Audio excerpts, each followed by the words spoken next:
Guys, I'm going to show you how you can service your Porsche 911 997 and save a lot of money in the process. If you're not necessarily happy about taking your car to a main dealer and being constantly ripped off by them, and you don't really want to take it to an independent garage either, then this video will show you how to service your car for the absolute cheapest way possible. So if you want to keep your Porsche 997 in good running order, then as you probably know, you need to service it. You need to change parts and certain things along the way. So it is very possible to do all of this without having to spend a ton of money. Now the visual you see on screen right now is a representation of the current cost to service your Porsche 997, and in this video I'm focusing on the Carrera model. So that's the Carrera S and the Carrera 4S. But as you can see, the major service we're going to be doing here at this DIY level is going to cost £306 or £405 if you want to get the reset tool as well, which I'd highly recommend. Now compare that with over £1,000 at the Porsche dealer. It's already starting to seem like it's going to be a lot of sense to go down this route. Now if you were doing the minor service, which is the oil and filter, that would cost you just £84 here at this DIY level, or about £180 at an independent garage. Then look at the main dealer costs, which is going to be about £517. Now obviously there is a downside with not taking your car to an independent garage or a main dealer, in the fact that you just don't get that stamp in your service book. But if you're happy to put a note in that you've done it yourself, a lot of these cars, they are getting older. It's not like a brand new Porsche where you really do need that main dealer service stamp.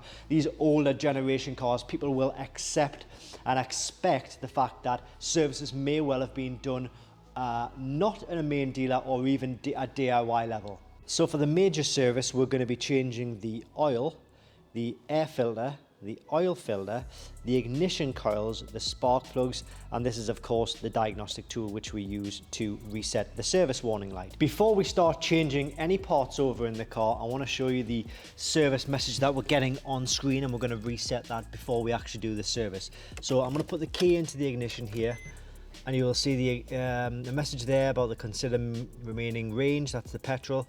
That's a quick oil measurement, and that is the service now message that we're getting on screen there. So we're going to use the iCarSoft POR version. Let me just set down POR version 1.0 tool to reset that, and hopefully we'll get that done really quickly. So Porsche, let's go through the menu system here. We'll go manual select. It's a 997 and it's before 2007. Turn ignition on, which it is. Communicating, please wait. Miles. Communicating, please wait. Application complete. So that leads us to think that it might well have been completed. Yeah, so well, actually, let's go through that. Yeah, it has. So I'm going to take the key out again just to show you. We're now using the key, putting it in the ignition. Turn the ignition on, so we're still getting the consider remaining range petrol warning message. Then it goes through to the oil measurement, and then I go through again, and it's completely gone. So that is the iCarSoft POR version 1.0. Now the good thing about this is it also doubles up as like a health check tool. It'll allow you to diagnose all of the main systems like engines, airbags, ABS, transmission. So if you do have a fault code or a warning light, it'll allow you to easily diagnose those and get rid of those on the dashboard. Now if you're not lucky enough to have a quick jack system like I have, then a standard trolley jack will be fine, but just obviously make sure that you put the axle stands in underneath. I would recommend removing the rear wheels for this. It just gives you better access to the each side of the engine. First of all, we're going to drain the oil from the car, and to do that we're using our 8mm Allen key. This may well be on quite tight, so while the remainder of the oil is draining, put your bucket over the oil filter area as well, and then you can start twisting this off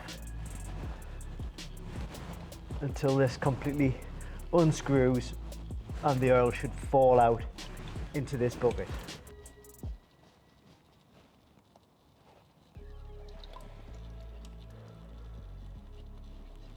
I'm just going to pull out the air filter like that because I will need to inspect that. So now as we come in the engine bay, we need to detach this airbox section here, and it's quite easy to do. It's not as complicated as it looks. The first thing we need to do is remove this Jubilee clip. So using a flathead screwdriver and untighten this to the point where we can pull this off. It may take a little bit of force at first, but it's quite easily done so long as you loosen this enough. Then we need to remove the engine oil section here. So this is just a clip and this should just pull up. Then we'll remove this electrical connection here. There's a little clip on the back side of it and it should just slide off quite easily. And there is a grommet right down here which you don't need to get any tool into. You should just be able to pull it up. It's a little bit fiddly, but if you pull enough pressure on it, it will come out. There we go. And then it's just a case of maneuvering this box out. There will be another connection that we need to come to in a moment, and I'll show you that once we get enough clearance. So as we flip the box upside down, you will see that there are still a few connections. There's like a metal clip right there which needs to be undone, and there's also a breather hose here which needs to be unclipped. So that should just pull out. Make sure it doesn't disappear too far back into the engine bay because you will need to reattach that. And this clip should be to just pull straight out again. Make sure you keep this somewhere safe because you will need to reuse this little clip. That will disconnect, and then you can just remove this wire there. So this thing now should just pull out completely. So now we have the airbox out. You can see it's in two sections. There is a top section, which is this part here, and a bottom section. And you can see there are lots of screws holding it in place. They are torque screws. So we need to undo those torque screws. So we got 8 of these screws. You're going to need to use a T25. And they don't need to come out completely. You just need to pull them up as much as they separate from the other part of the air filter. Now we should be in a position to pull apart filter housing and remove the old filter. The old filter doesn't look too bad upon inspection, but obviously we are going to change that because it has been a while since this has been changed. So we can see the two filters here. Obviously this is the old, this is the new. I'm going to put the new one in and then just do the reverse of everything we've just done to hook everything back up. Now this is a really important part of the procedure when doing an oil change on a 997. It's very important. You can cut this if you want, but it's very important that you look in between the oil filter elements or the cardboard pieces to see if you can find any pieces of metal shavings. And in this car so far it looks very good. The reason we do this is to if you were to find any, there could be a good chance that your IMS bearing is about to turn to butter and basically dissolve your engine. But I'm seeing very promising signs on this particular filter. I haven't seen any metal pieces in any of the elements, so we're good to add the new air filter, the new oil filter. The new oil filter will come with a rubber O-ring, which you just need to remove from the housing.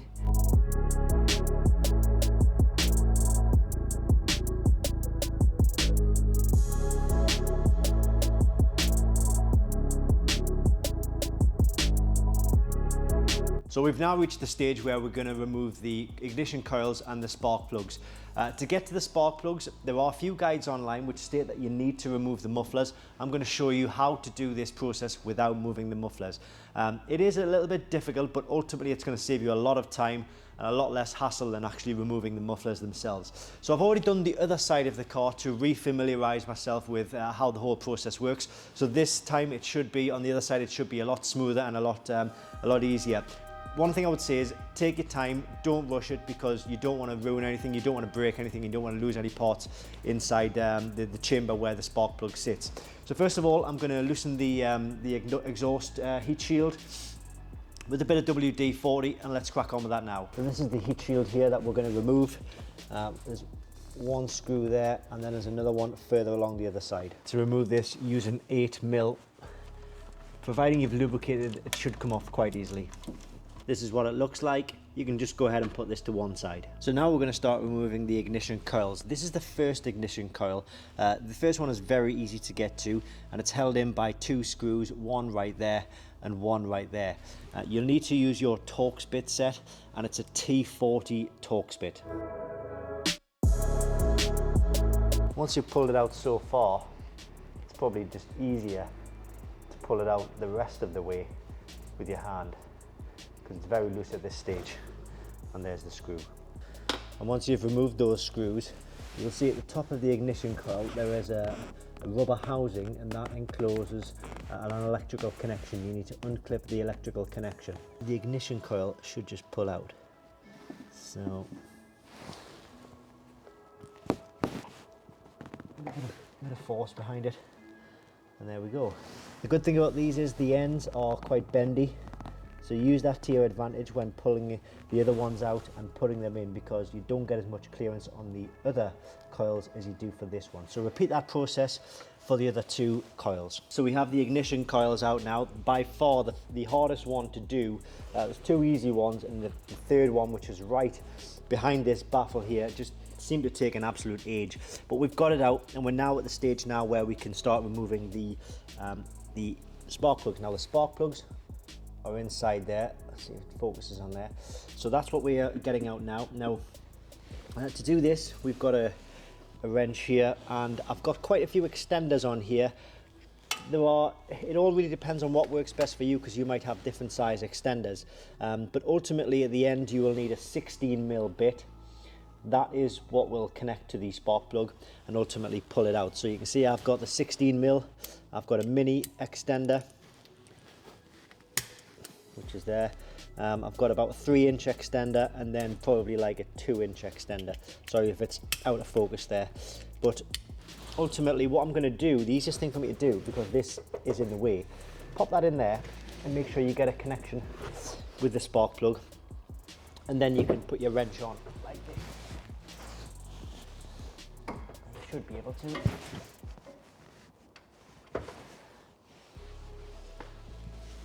Have to go underneath.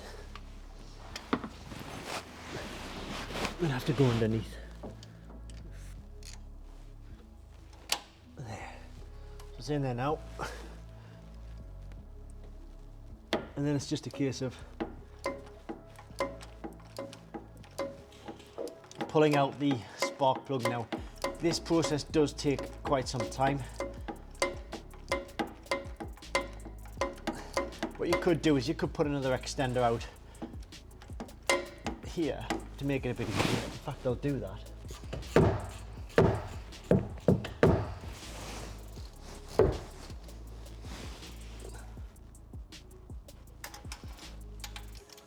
And there we go. Spark plug should come out the other end. One spark plug removed. So then we need to do that for the other 2 spark plugs. The second one will be a little bit harder. The third one will be pretty much impossible. But we've got to get it done. So I've finally got them out. What a pain in the arse the final spark plug was. We've got it out. Now it's a case of putting them in, new spark plugs in, and the new ignition coils in.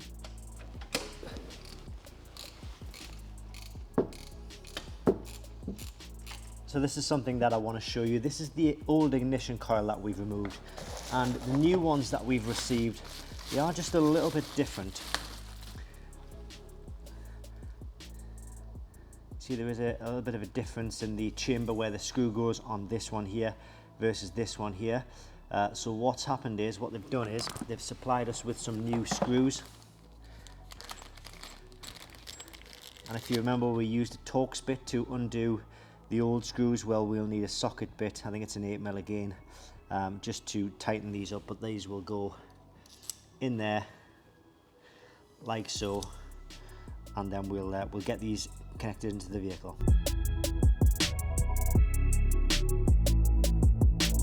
And once you have the coils back in, you need to remember to plug in the electrical connection, which just slides on top.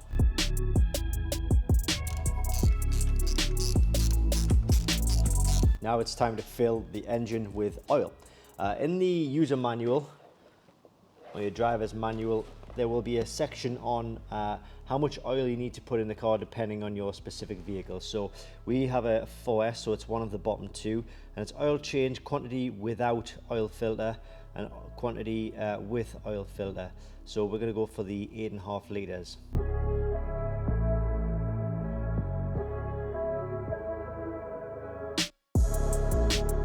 When you put everything back together, start the engine to make sure everything's running as it should and take it out for a test drive.